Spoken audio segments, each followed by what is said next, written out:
One of the main elements of Astroneer is base building, and what better way to do it than to build it in space? For most of you, you're probably thinking, do we need to build a giant bridge? Well, fortunately, there's a faster way to get to space without using soil, since all you really need is to deploy your landing pad from your rocket, and I'm going to show you how to do that.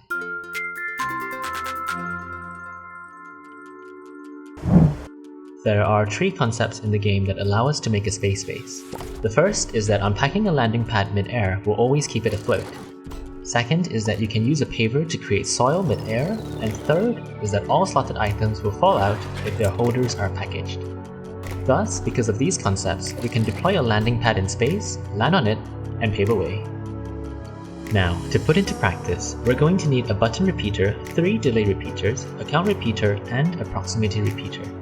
We're also going to need a tier 3 storage module, a packager, and obviously a landing pad. The main idea is to activate before we take off and have the landing pad deploy when we're in the right spot. We'll work by laying the repeaters out in this arrangement, where the first 3 are responsible for buying us time while the last 3 are responsible for deploying the pad. We'll start by connecting the button repeater to the delay repeater. Set the delay repeater to maximum and connect it to the count repeater and back to the button repeater to create a loop. Set the count repeater to 8 and we've bought ourselves around 27 seconds of time to work with. For deploying, connect the count repeater to the packager and the delay repeater. Set the delay to 5 and connect it to the landing pad as well as the next delay repeater. From there, make a proximity looper by setting the delay to 10 and slotting the proximity repeater on top of it. Once this is done, this is how it'll work. We'll trigger the button repeater before takeoff, and then we'll have 27 seconds to get to space and position ourselves. Once the timer runs out, it will dislodge and unpack the landing pad in space, and from there, we'll just have to make another orbit for our proximity looper to deploy it. Since the rocket has a tier 4 slot, I ultimately chose to pack all my repeaters onto a large active storage where I can lay them out nice and clear.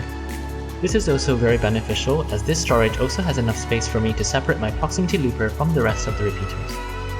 From there, the wiring is the same as what was described earlier, except that you need to put the first delay repeater pin on the rocket, the count repeater pin on the storage, and the second delay repeater pin on the rocket as well. This means that once the storage is packaged, the other repeater can no longer send signals to the proximity looper. This is just to avoid any potential complications. Now that we know how to pack, we need to bring a few more items with us before we can take off. For paving in space, you need a paver, a tractor, a trailer, and plenty of soil.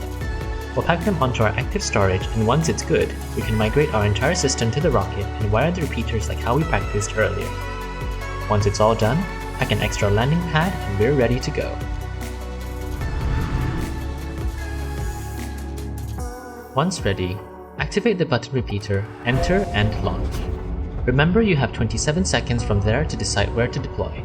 Once time is up, your landing pad will unpack in space, and from there, circle one more round and make sure to slow down enough for your proximity looper to deploy. Once deployed, you can safely land and finally take a breather.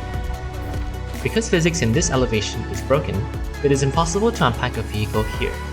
So, if you don't want to lose your tractor, you'll need to go a little lower where gravity still works. To do that, you need to drop your landing pad below you and unpack it while it's falling. From there, you can experience gravity and thus it is safe to unpack your tractor. Then attach a trailer, a paver, power and soil, and you're ready to pave. Once you have some terrain, you can take over from there by deforming with an alignment mod. Once you have enough land to stand, you can finally pack up the old landing pad. From there, you can take your build further while enjoying the beautiful view from above. Like and subscribe if you find this helpful, and please never jump off before removing your rocket from the pad. Otherwise, you'll never return. Thank you for watching. My name is Sandbox Nate. You guys have been awesome, and I'll see you in the next one. Whee!